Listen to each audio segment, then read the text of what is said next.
love lives here.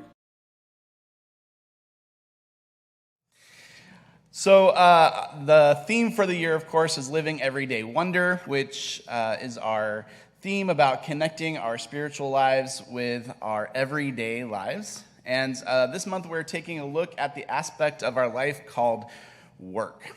And I'm going to talk to you today about good work.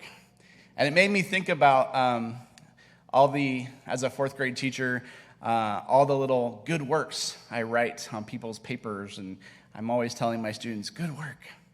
So what does that good work look like to you? Your work is not necessarily the thing that you do to support yourself or pay the bills. You are a creative idea in the mind of God, and you are here for a purpose. You are here for a reason. And you might not get paid to do that work, but that is your role. That is your calling. That is your vocation here on this plane of existence. So when I say work, I mean there's a big idea about what you do to make the world a better place, how the world supports you, and how you support the world. So your work is made up of four different, I have to remember not to wander. Ooh, sorry. I'm like getting ants in my pants up here. I want to walk around. Your work is made up of four different things. The first one is what you love to do. What do you love to do? The second part is what you're good at. Not always the same thing. The third part is what the world needs. And the fourth part is what you actually get paid to do. When you're doing something you're good at and you love it, that's your passion. When you love what you do and it's something that the world needs, that's a mission. When what you do to get paid matches up with something the world needs, that's your vocation. And when you get paid to do something that you're good at, that is your profession. Your passion, your vocation, your mission, and your profession all might be the same thing. Or they might be four different things. But when you find what those four things have in common, that's where you find your life's purpose. For me, that word has been empowerment. Whether I'm standing up here talking or teaching spiritual classes or teaching my fourth graders, my purpose, my passion, my vocation is empowerment. I'm always seeking to empower the people that I am teaching in whatever situation that I happen to be in.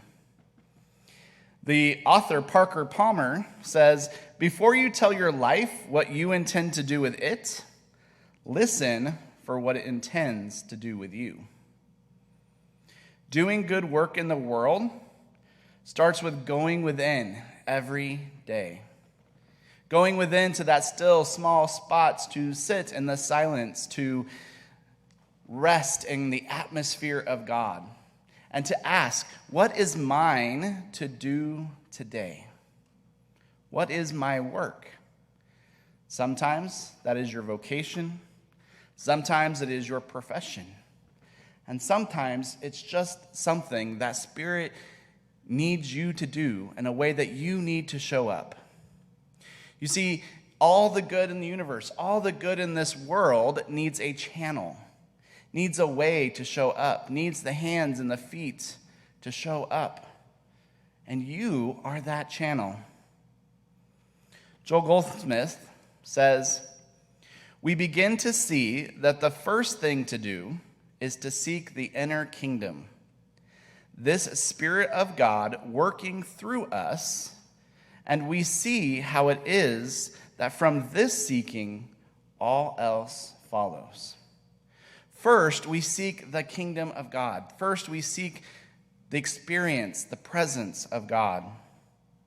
And then we ask the question, how can I use my passion, my mission, my profession, or my vocation in order to serve?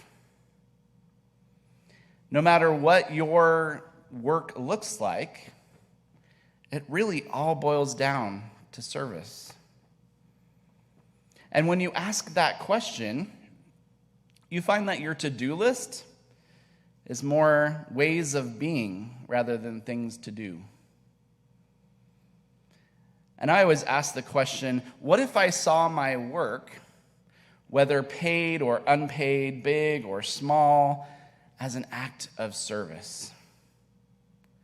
What if I saw everything that I do in the world, all the ways that I support the world, all the ways that the world supports me, what if it's all just an act of service? Joel Goldsmith goes on to say, "As I have learned, no one gets anything more out of life than he contributes to it. And if she is not making some contribution to the whole globe, not just to himself or herself or their family, all he is ever going to receive from life is that little bit of living that he is getting. Really, to live means to contribute. To live means to add something to the sum total of the good in the world. That is good work. To add to the sum total of good in the world."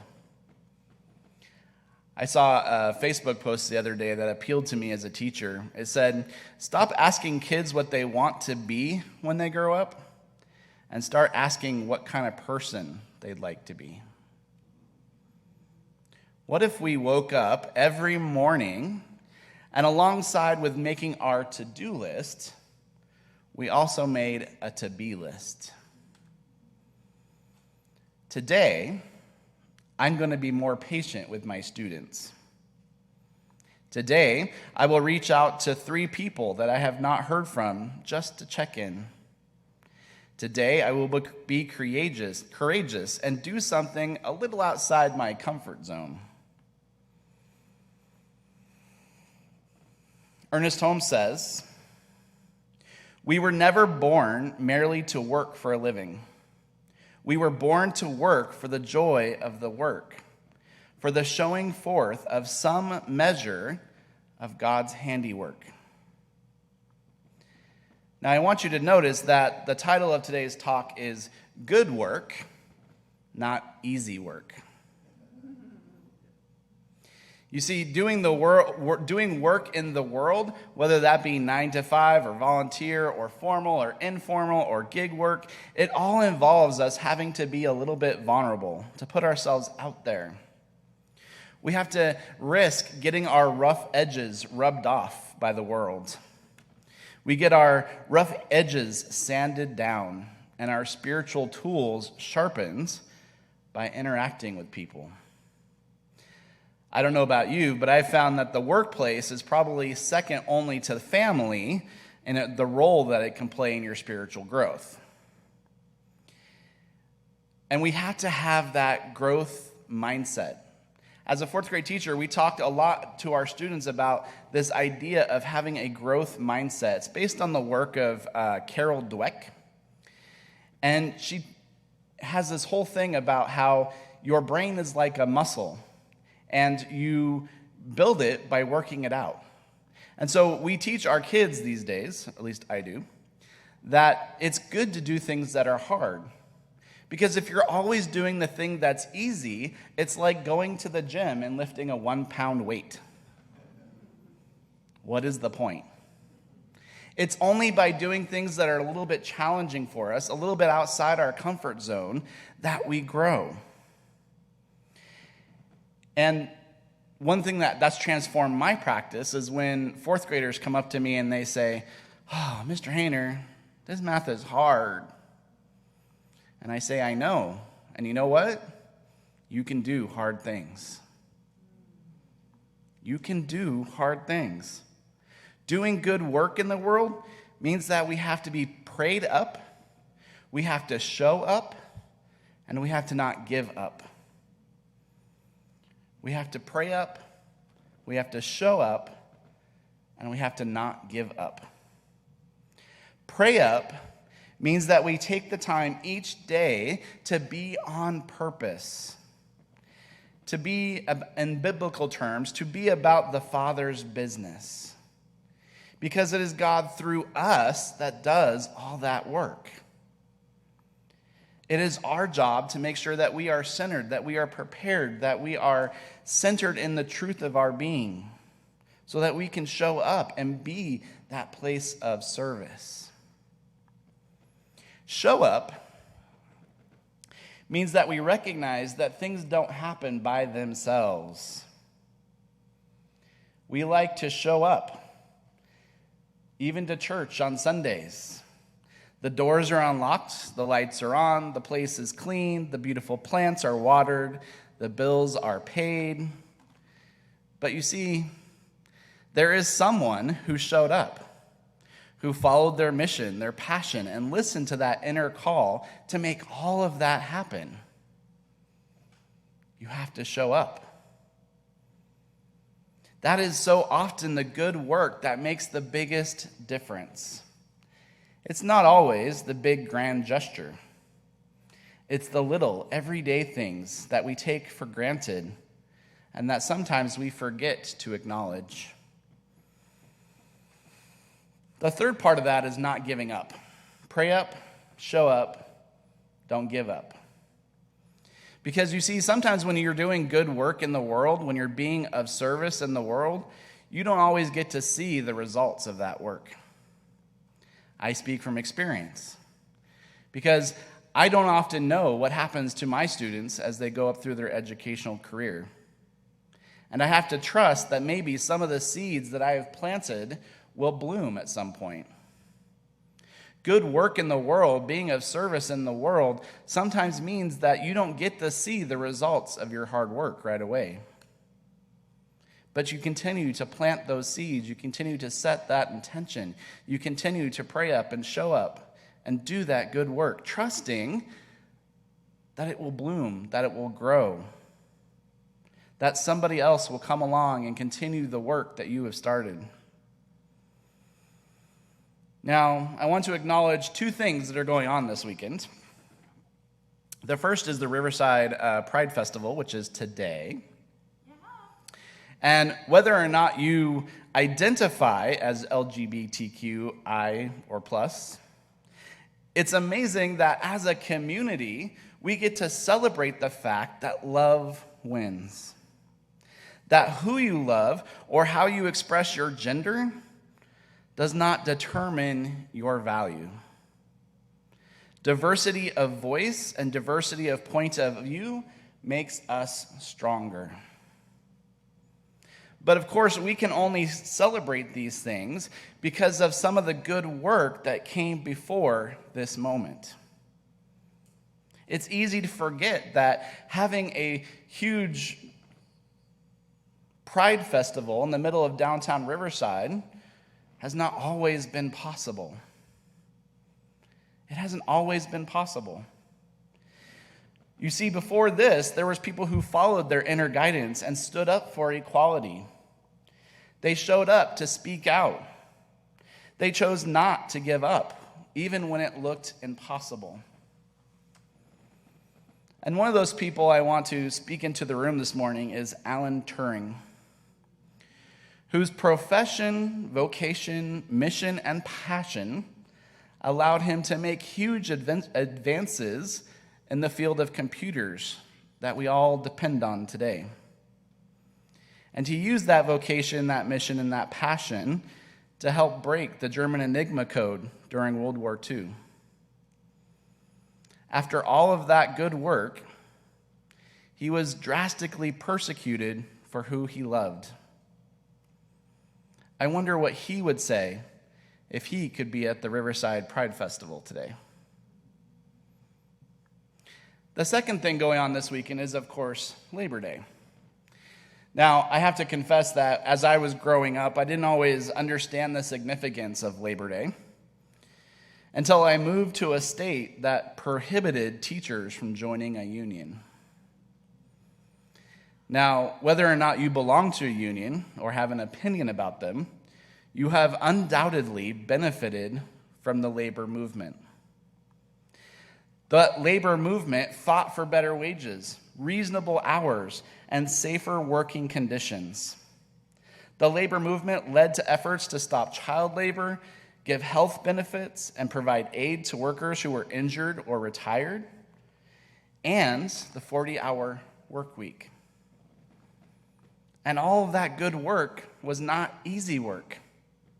It took years of battles and hundreds of deaths to secure better working rights that we all take for granted today. You see, your good work in the world might not be as monumental as the labor movement or the gay rights movement, but it is just as important and just as worthy. I know that there is something that you are being called to do, a way to serve the world. And when you go within and you go into that silent place, you hear that still small voice that says, "Here is your work to do." I know that there is something seeking to express through you today.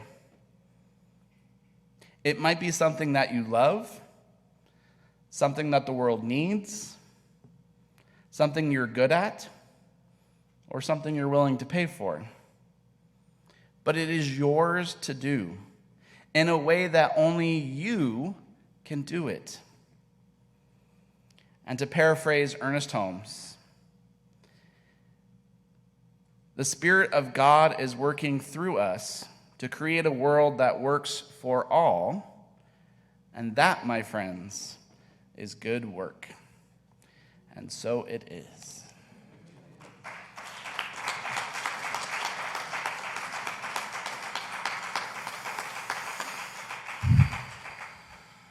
So I invite any practitioners or board members who are here this morning to join me in the atmosphere of prayer.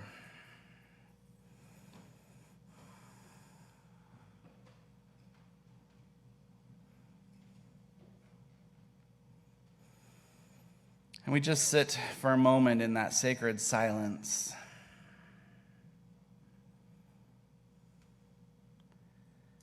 That sacred silence wherein we hear the voice of God, where we hear the voice of the divine, where we recognize the allness,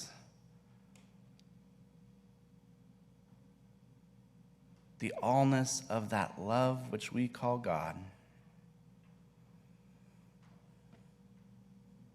For truly it is all that there is. From the very beginning, it is all that there could ever be. And I know that that divine intelligence, it showed up. It created all that life is today. And it looked out upon all of that creation, and it said, "It is good."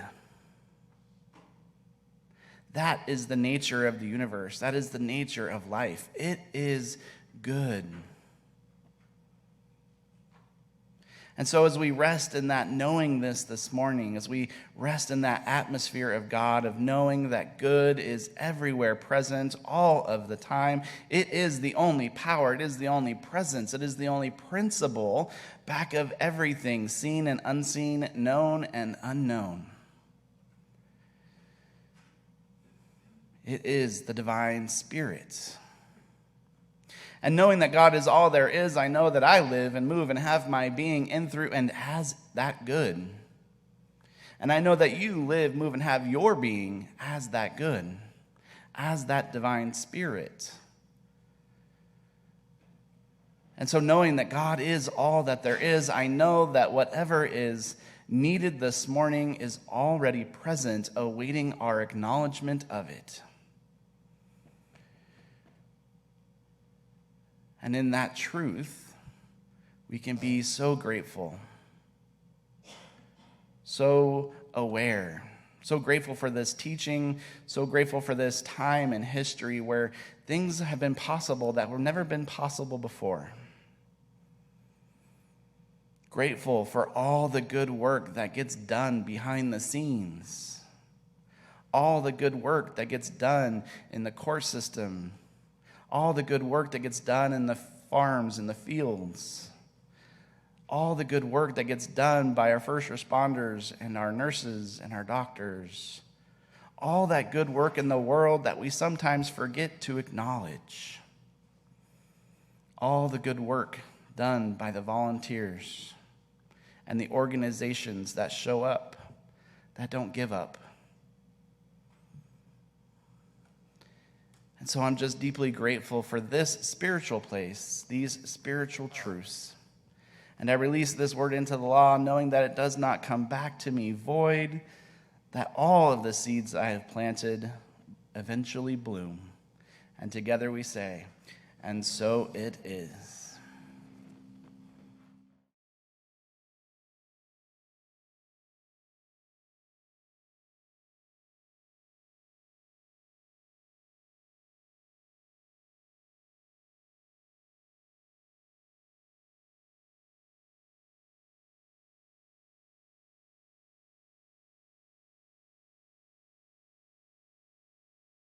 Love